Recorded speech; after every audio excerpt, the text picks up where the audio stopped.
Halo Sobat Bincang Energi, ketemu lagi dalam segmen paling informatif dan up-to-date Bincang Energi siaran terkini. Sebuah program yang membantu kamu untuk bisa terus mengikuti kondisi energi dan lingkungan saat ini.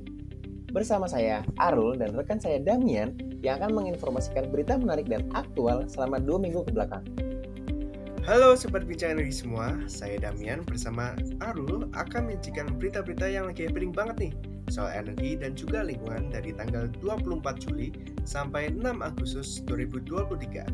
Tanpa berlama-lama lagi, yuk kita simak berita pertama kali ini. Sobat Ben, pada hari Selasa 25 Juli 2023 lalu, Menteri Energi dan Sumber Daya Mineral (SDM) Bapak Arifin Tasrif menyaksikan penandatanganan perjanjian jual beli saham atau Sales Purchase Agreement Chevron Makassar, Chevron Ganal, dan Chevron Rapak sebagai operator proyek Indonesia Deepwater Development kepada Eni Lasmo PLC.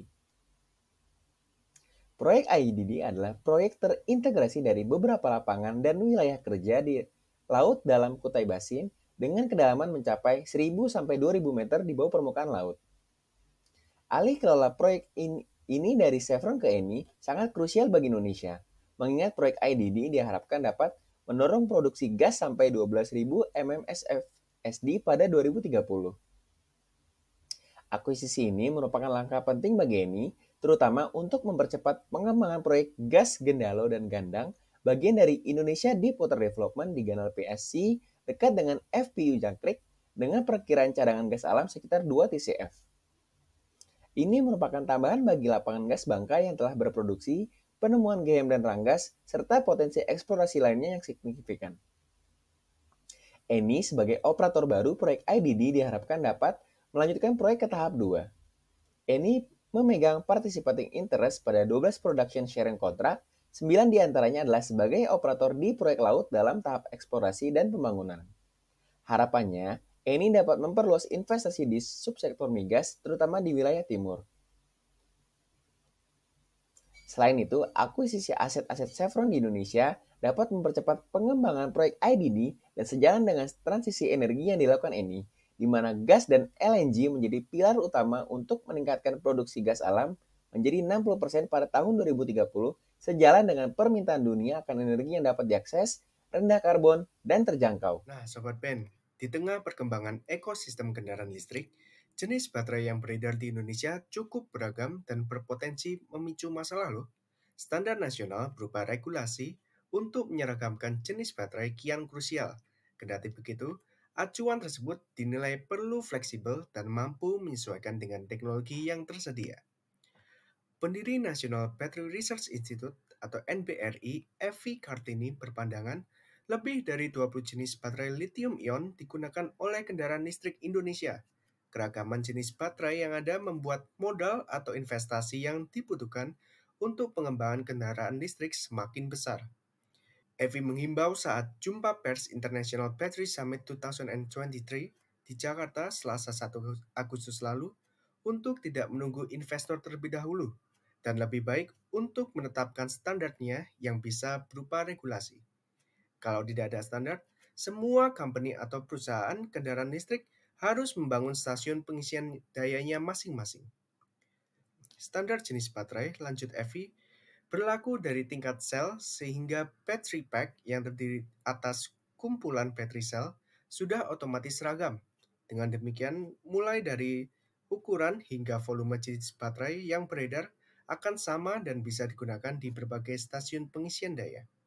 Indonesia baru memiliki standar baterai yang tergolong dasar sehingga masih bisa dikembangkan.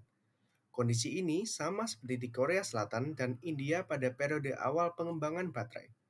Namun saat ini India mulai memiliki standar dan Korea Selatan telah menerbitkan 2 standar baterai kendaraan listrik. Sementara itu, Sekretaris Kementerian Investasi atau Sekretaris Utama Badan Koordinasi Penanaman Modal, Iqmal Lukman menuturkan, baterai sebetulnya bisa dibuat sesuai dengan permintaan. Ia pun menyambut baik usulan Evi terkait pengembangan standar baterai untuk kendaraan listrik Indonesia. Standar jenis baterai dinilai perlu disesuaikan dengan tipe kendaraan yang cenderung berbeda-beda, misalnya mobil dari Asia dan juga Eropa. Jadi standar baterai ke depan harus sedikit fleksibel karena teknologi di satu kendaraan tidak bisa digabungkan dengan kendaraan lain. Ke berita ketiga, Sobat Ben sudah tahu belum?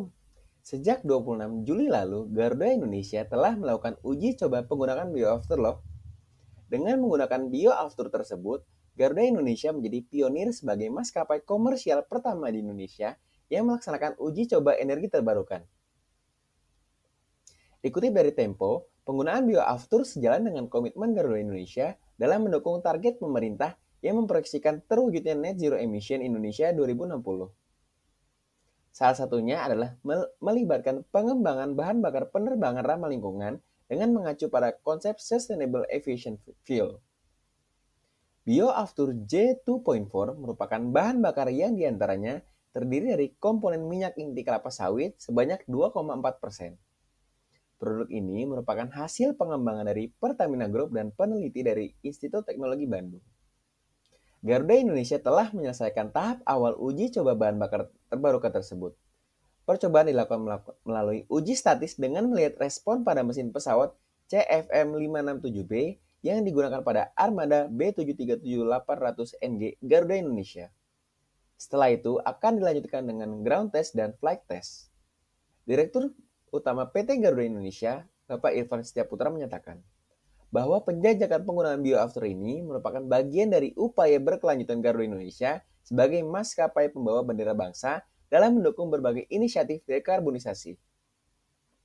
Pihaknya menyadari bahwa sebagai bagian dari ekosistem industri penerbangan, Garuda Indonesia tidak dapat terlepas dari emisi yang dihasilkan dari kegiatan operasional perusahaan. Inisiasi bioaftur diharapkan dapat menjadi langkah awal untuk mendukung ekonomi hijau yang berkelanjutan. Selain itu, ia berharap hal ini dapat mendorong pengembangan energi terbarukan karya anak bangsa. Dengan komitmen yang sama, Garuda Indonesia juga telah melaksanakan berbagai aktivitas korporasi yang berorientasi terhadap konservasi energi maupun lingkungan hidup dalam lini operasional penerbangan seperti optimalisasi penggunaan GPU, penghematan listrik dan air, hingga program Redemption Garuda Miles yang salah satunya merupakan pelestarian lingkungan berbasis konversi poin yang dapat diakses seluruh pengguna jasa Garuda Indonesia. Ke depan, Garuda Indonesia juga akan mengembangkan program partisipasi penanaman pohon mangrove berdasarkan konversi emisi karbon yang dihasilkan dari aktivitas perjalanan penumpang. Wah, Sobat Ben, sudah berakhir juga segmen BES ke-59 hari ini. Gimana? Menarik kan berita seputar energinya? Semoga bisa menambah wawasan terkini buat Sobat Ben semua. Nah, bener banget tuh, Arul. Untuk itu, terus update pengetahuan kamu tentang energi dan juga lingkungan dengan terus mengikuti program Bincang Energi lainnya yang bisa kamu akses melalui website bincang-energi.id, akun Instagram dan juga TikTok kami di @bincangenergi, serta channel YouTube kami Bincang Energi. Jangan lupa follow, like, dan share, serta nyalakan notifikasinya ya, supaya tiap informasi gak ada yang kamu lewatin. Saya Damian bersama rekan saya Arul, kami dari Bincang Energi pamit undur diri. Salam energi berkelanjutan, sampai jumpa di BES selanjutnya. Dadah!